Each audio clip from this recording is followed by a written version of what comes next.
Welcome to fezuskitchen. എല്ലാവർക്കും happy Christmas. ഇന്ന് ഞങ്ങൾ ക്രിസ്മസ് കേക്ക് കട്ട് ചെയ്യണേ. അപ്പോൾ ഇന്ന് ക്രിസ്മസ് ഒക്കെ ആയിട്ട് ഞങ്ങളുടെ നൈബേഴ്സ് ഞങ്ങൾക്ക് കേക്കൊക്കെ കൊണ്ടു തന്നിരുന്നു കേട്ടോ. അപ്പോൾ ആദ്യം നമുക്കതൊന്ന് കട്ട് ചെയ്യാം.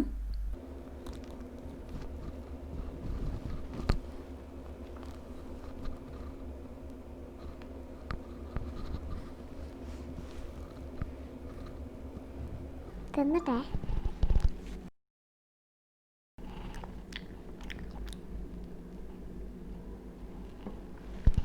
നല്ല ടേസ്റ്റ് ഉണ്ട് കേട്ടോ. അപ്പോൾ ഇനി രാവിലേക്കുള്ള ഭക്ഷണമൊക്കെ റെഡിയാക്കാം. ഞാനിപ്പോൾ ദോശയാണ് റെഡിയാക്കുന്നത്. നീർദോശ നമ്മുടെ പച്ചരി വെച്ചിട്ടും അരിപ്പൊടി വെച്ചിട്ടൊക്കെ വളരെ സിമ്പിളായിട്ട് റെഡിയാക്കി എടുക്കാൻ പറ്റിയിട്ടുള്ളൊരു ബ്രേക്ക്ഫാസ്റ്റാണ്. മറ്റുള്ള ദോശയൊക്കെ പോലെ ഒരുപാട് സമയം പൊങ്ങാനായിട്ടൊന്നും മാറ്റി വെക്കണ്ടല്ലോ, വളരെ പെട്ടെന്ന് നമുക്ക് റെഡിയാക്കി എടുക്കാൻ പറ്റും.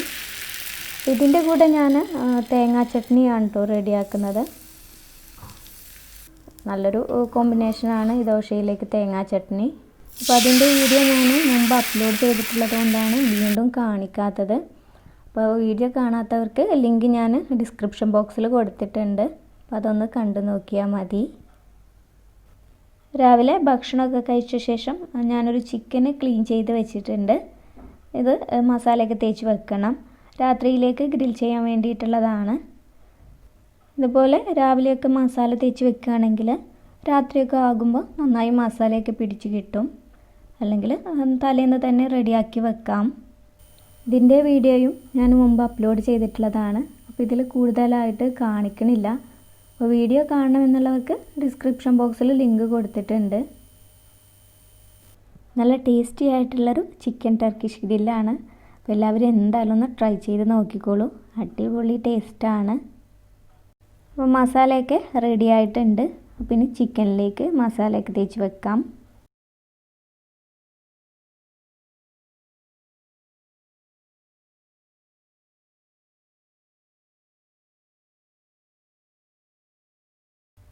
അപ്പോൾ ഇതിൽ മസാലയൊക്കെ തേച്ച് വെച്ചിട്ടുണ്ട്. പിന്നെ നമുക്കിത് ഫ്രിഡ്ജിലേക്ക് വെക്കാം. പിന്നെ നമ്മൾ ഈ ഗ്രില്ലിൻ്റെ കൂടെ അമ്മൂസും മുത്തബൽ കൂടി റെഡിയാക്കുന്നുണ്ട് കേട്ടോ. അപ്പോൾ അമ്മൂസിന് വേണ്ടിയിട്ടുള്ള കടല നമുക്ക് ആദ്യം തന്നെ സോക്ക് ചെയ്ത് വെക്കണം. നമുക്ക് കുറച്ച് കടല ഇതുപോലെ സോക്ക് ചെയ്ത് വെക്കാം. ഇനി നമുക്ക് ഉച്ചക്കിലേക്കുള്ള ഭക്ഷണം റെഡിയാക്കണം. അപ്പോൾ ഞാനിപ്പോൾ അരിയൊക്കെ കഴുകി വെച്ചിട്ടുണ്ട്. ഇതിലേക്ക് ആവശ്യത്തിനുള്ള വെള്ളം ഒഴിക്കാം. ഞാൻ കുക്കറിലാണ് ചോറ് വെക്കാറ്. പെട്ടെന്ന് തന്നെ റെഡിയായി കിട്ടും. നമുക്കിത് ഗ്യാസിലേക്ക് വെക്കാം. പിന്നെ കറി റെഡിയാക്കാനായി ഞാൻ കുറച്ച് കുമ്പളങ്ങയും ചേനയും കട്ട് ചെയ്തെടുത്തിട്ടുണ്ട്. അതിലേക്ക് എരിവിന് ആവശ്യത്തിനുള്ള പച്ചമുളക് കൂടി ഇട്ട് കൊടുക്കാം. പിന്നെ ഉപ്പ്, മുളക് പൊടി, മഞ്ഞൾപ്പൊടി, ആവശ്യത്തിന് വെള്ളവും കൂടി ഒഴിക്കണം. പിന്നെ ഇതൊന്ന് വേവിച്ചെടുക്കണം. നമുക്കിത് അടച്ച് വെച്ചൊന്ന് വേവിക്കാം. ഒന്ന് റെഡി ആവുന്ന സമയം കൊണ്ട് ഞാനിപ്പോൾ ഉപ്പേരിക്ക് പയറാണ് എടുക്കുന്നത്. അപ്പോൾ അതുകൂടി ഒന്ന് കട്ട് ചെയ്യാം.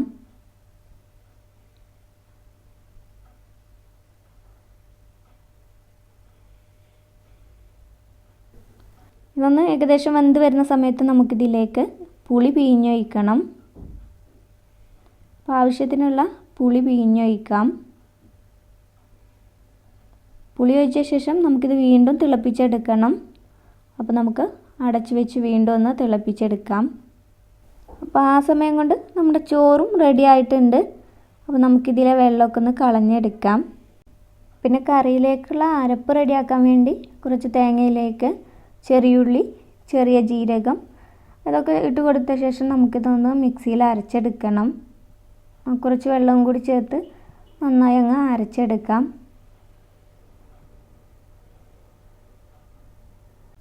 പുളിയൊക്കെ ചേർത്ത് കറി നന്നായി തിളച്ച് വരുമ്പോൾ നമുക്ക് അതിലേക്ക് അരപ്പ് ചേർക്കാം. അരപ്പ് ചേർത്തിട്ട് ഒരുപാട് സമയം തിളപ്പിച്ചെടുക്കരുത്. ചെറുതായി ഒന്ന് തിള വന്ന് തുടങ്ങുമ്പോൾ ഓഫ് ചെയ്യണം. ഇതിൽ ഉപ്പൊന്ന് നോക്കാൻ മറക്കണ്ട കേട്ടോ. ഒരല്പം ഉപ്പിൻ്റെ കുറവുണ്ട്. അപ്പോൾ അതൊക്കെ നമ്മൾ ടേസ്റ്റ് നോക്കിയിട്ട് ആവശ്യാനുസരണം ചേർത്ത് കൊടുത്താൽ മതി.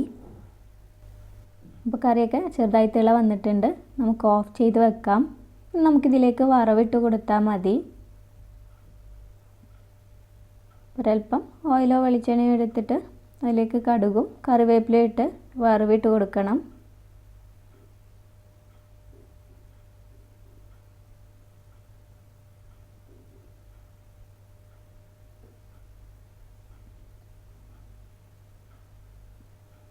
അപ്പോൾ നമ്മുടെ കറി ഇവിടെ റെഡി ആയിട്ടുണ്ട്.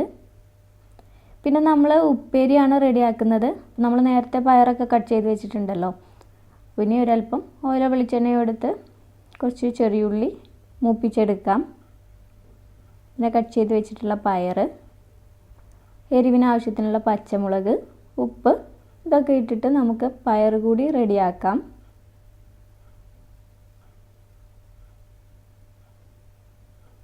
നമുക്കിനിത് അടച്ച് വെച്ചിട്ടൊന്ന് വേവിക്കണം. അപ്പോൾ ദേ പയറിവിടെ റെഡി ആയിട്ടുണ്ട്. ഇനി നമുക്ക് മീൻ പൊരിച്ചെടുക്കണം. ഇത് ഞാൻ ആദ്യം തന്നെ ക്ലീൻ ചെയ്ത് മസാലയൊക്കെ തേച്ച് വെച്ചിട്ടുണ്ടായിരുന്നു. ശരിയാണ് കേട്ടോ ഞാൻ എടുത്തിട്ടുള്ളത്. അപ്പോൾ അതൊന്ന് ഫ്രൈ ചെയ്തെടുക്കാം. ഫ്രൈ ആയി വരുമ്പോൾ കുറച്ച് കറിവേപ്പില കൂടി ഇട്ട് കൊടുത്താൽ നല്ലൊരു ഫ്ലേവർ കിട്ടും. ഇനി നമ്മളൊരു ചമ്മന്തി കൂടി റെഡിയാക്കുന്നുണ്ട്. അപ്പോൾ ഒരു ചെറിയ പീസ് ഇഞ്ചി, എരിവിന് ആവശ്യത്തിനുള്ള പച്ചമുളക്, കുറച്ച് കറിവേപ്പില, പിന്നെ അതുപോലെ കുറച്ച് പുളി, ഉപ്പ് ഇതെല്ലാം കൂടി ചേർത്തിട്ട് ആദ്യം ഒന്ന് അടിച്ചെടുക്കാം. പിന്നെ ഇതിലേക്ക് ആവശ്യത്തിനുള്ള തേങ്ങ കൂടി ഇട്ട് കൊടുക്കാം. പിന്നെ ഒരല്പം വെള്ളം ഒഴിക്കുന്നുണ്ട്. കൂടണ്ട, ഒരല്പം മാത്രം മതി. ഇതെല്ലാം കൂടി ചേർത്തൊന്ന് അടിച്ചെടുക്കാം. അപ്പോൾ നമ്മുടെ ഉച്ചക്കിലേക്കുള്ള ഫുഡൊക്കെ റെഡിയായി. കൂട്ടത്തിൽ ഞാൻ പപ്പടവും കൂടി പൊരിച്ചെടുത്തിട്ടുണ്ട്. അപ്പോൾ ഇതാണ് ഇന്നത്തെ ഞങ്ങളുടെ ഉച്ചക്കിലേക്കുള്ള ഭക്ഷണം. മുത്തബ്ബൽ റെഡിയാക്കാൻ വേണ്ടി ഞാൻ ഇതുപോലൊരു വഴുതനങ്ങ ഗ്രിൽ ചെയ്തെടുക്കുന്നുണ്ട്. ഇതിൻ്റെ വീഡിയോ മുമ്പ് അപ്ലോഡ് ചെയ്തിട്ടുള്ളത് കൊണ്ട് ഞാൻ കൂടുതൽ ഡീറ്റെയിൽഡ് ആയിട്ട് കാണിക്കണില്ല. ഇതിൻ്റെയൊക്കെ ലിങ്ക് ഞാൻ ഡിസ്ക്രിപ്ഷൻ ബോക്സിൽ കൊടുക്കാം. ഇതെല്ലാം കൂടി ചേർത്തിട്ട് നന്നായിട്ടങ്ങ് മിക്സ് ചെയ്തെടുക്കണം. പുറത്ത് പോകാൻ വേണ്ടി ഞാൻ ആ ചിക്കനൊക്കെ ഇതുപോലെ കവർ ചെയ്തെടുത്തിട്ടുണ്ട്. മുത്തബ്ബലും ഹമ്മൂസൊക്കെ റെഡിയാണ്. അത് ഇതുപോലൊരു ബോക്സുകളിലാക്കിയിട്ട് എടുത്തിട്ടുണ്ട്. അപ്പോൾ ഇനി നമുക്ക് ഗ്രിൽ ചെയ്യാനായിട്ട് പോകാം. അപ്പോൾ ഗ്രിൽ ചെയ്യാൻ വേണ്ടി നമുക്ക് ചാർക്കോളൊന്ന് കത്തിച്ചെടുക്കാം. നല്ല തണുത്ത കാറ്റാണ്.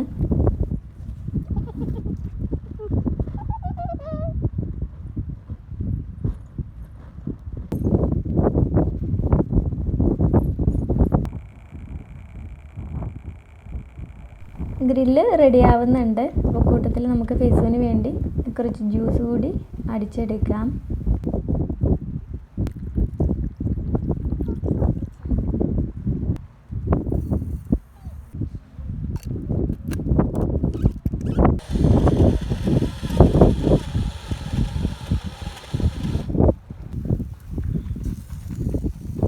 ചിക്കൻ ഏകദേശം റെഡിയായി തുടങ്ങിയിട്ടുണ്ട്. അപ്പോൾ നമുക്ക് കുറച്ച് ഓനിയനും ടൊമാറ്റോ ഒക്കെ വെച്ച് കൊടുക്കാം.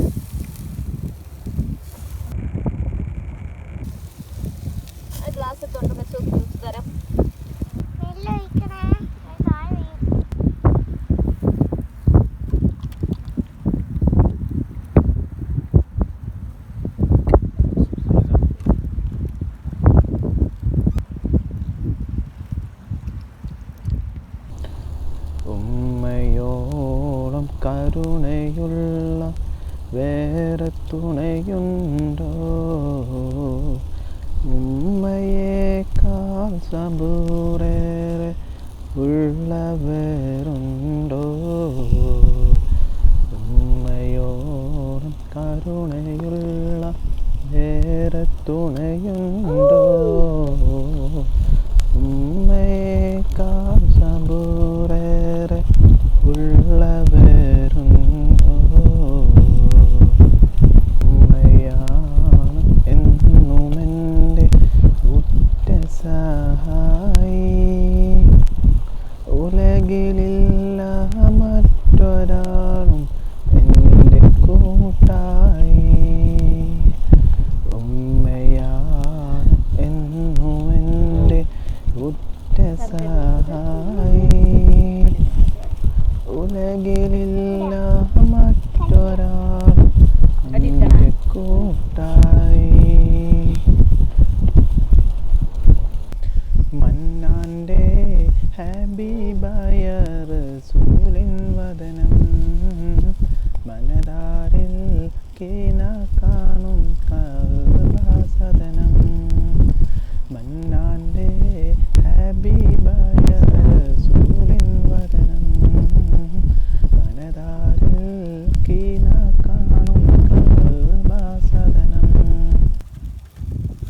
നമ്മുടെ ഗ്രില്ല് റെഡി ആയിട്ടുണ്ട്. അപ്പോൾ നമുക്ക് പ്ലേറ്റിലേക്ക് മാറ്റാം.